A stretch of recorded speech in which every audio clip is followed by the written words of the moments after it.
Now, all the way, putting them in the grave. It was too, and I was there with my hand. I washed Mahmoud with my hand when I was cleaning it, and the bullet passed on the left side next to the chest. Only a small piece. Then I wished all of us then that, I cried and said, if I had the power to save his life, then I could jump the bullet, just past his skin. But you see, nothing can be, everything cannot be burst at the back. And it was, I can't say anything because you can know the pain that you feel when you lose someone who your brothers staying, eating the same plate together, or same mother, same father. You see, it was too painful for me. Now, I didn't have other alternative because my parents were phoning me. Well, I had a small spasm also in Scenery Park that time. Oh, okay. Now, my spasm was closed for 7 days because I could not attend the funeral and go. You see, attending there in the spasm doing the business. Now, my business collapsed all of a sudden because of the death of my brother. Now I have the spasm split. I have no other alternative. Now I have to come back to my community to help me over this issue. As brothers and sisters, we help each other because, as you understand, we are Muslims, and Muslims are brothers and sisters. Yes, yes. We come from the same nation, we come from the same background, we talk the same language, we are one as a family. Therefore, my brothers helped me, and they collected donations from each within the family, within the Somali people, and they really helped me. Now I could get the money to go back home, to get the flight, and I fly back home to Somali, to Kenya, and then from Kenya, then to Somalia. From Kenya, then I could go to Somalia. Why are you going home? Because my parents were phoning me over the phone, and asking if I was dead myself even, because they got the death of my brother already. Now they didn't believe that I was alive also, because they thought that this was just like something like, would I say, like Holocaust. Holocaust, yes. Something that was going, all people were being killed. Now all of a sudden I told them I'm alive, and they asked me again that they didn't believe that this country there is Muslims, and there is cemeteries for Muslims where the Muslims are being buried. Now they were asking me that, have you buried? Are there Muslims there? Did you pray on his body?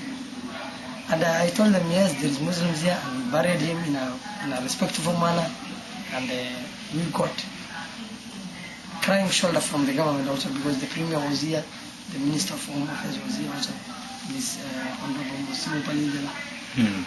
I mean, Muslim Palindela, the Premier Visankep, and this is Honorable Maspisa Labula, the Home Affairs Minister. They were here in this London to give us the shoulder for crying and telling us what happened was a crime, and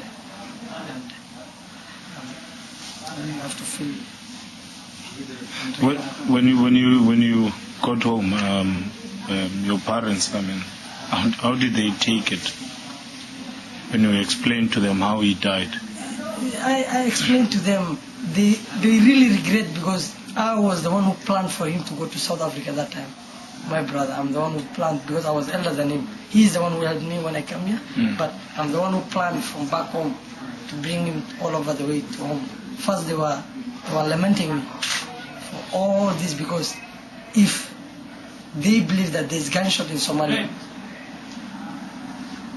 there's a gunshot in Somalia, but they said our son could not die in this way, because those who are dying in gunshot in Somalia were only rebels, and if Mahmoud could be at home, he could not die like that.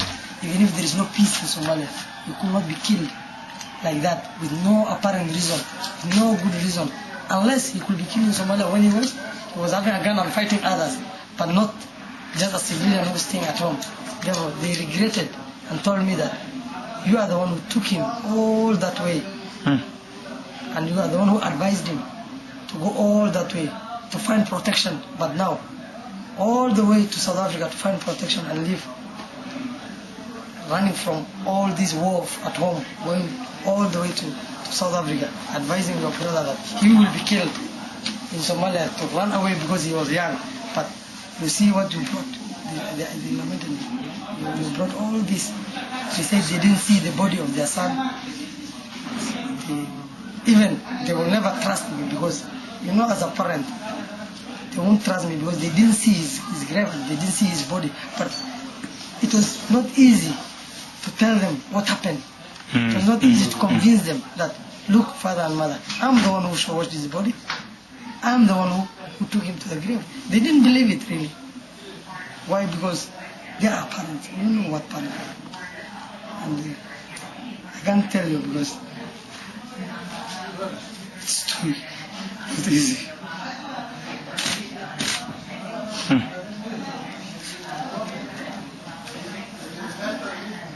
It's not easy. Because as a brother, the only brother I had in South Africa, killed like that, it was easy. I didn't have it. I didn't like it. And I asked at the end of the day, if they could save his life and just take what he had, just to save his life only, pick what the person has and live his life, let him live. Because I didn't have even a word to tell my parents because I was guilty over the death of my brother. I was too guilty about it. And I accepted it because advising him to come all the way to this country to be killed in that way was not easy. And what brought me back, because I left home, what brought me back was I was married to a black lady. The same, I'm a black, and I was married to a lady who is a trouser lady from this land, and she was pregnant. Therefore, I couldn't stay at home because at the end of the day, after losing my brother, I can't lose my son again because I have to come back and provide him. Because at the end, if I don't look after my son and make him elderly, and see him that I'm a parent, then how will my son talk if he becomes elder and asks my wife that, where is Abdul? She said Abdul ran away because your brother was killed. But I said no. After losing my brother, there is hopes at the end of the tunnel. I have to go back. I didn't come back to make money. No, I didn't come back to do anything. No, I came back purposely for my blood because after losing my own blood, I got a son again. Here in New Zealand, and my son now is 2 years and a half old.